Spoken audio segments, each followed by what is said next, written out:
Jason, gano'n ka proud dito sa ginawa ng team kahit wala ka? Sobra, sobrang proud ako kasi despite na yun nga, down by 8, down by 9, and then nag-overtime, yung composure nila nandun pa rin talaga. And then makita mo rin kay Ronde na gusto manalo.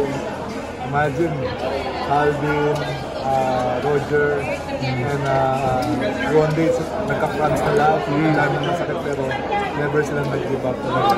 So, sobrang proud ako sa kanila.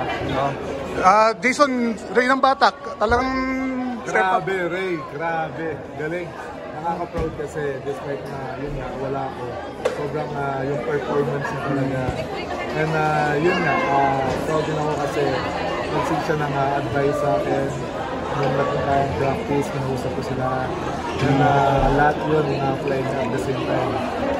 Naging, yun nga, sabi ko mag-take over kasi kaya-kaya naman yun. Kasi yung trust namin sa kanya, nandun talaga. Jason, last na lang.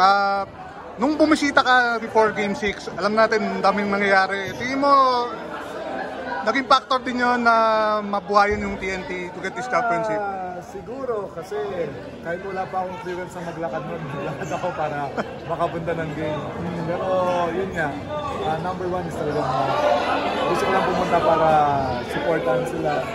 At the same time, yun nga, mabigyan sila ng konting advice. Jason, thank you. Thank you. Congrats. Ay, oo, yan. May picture ako na lang din.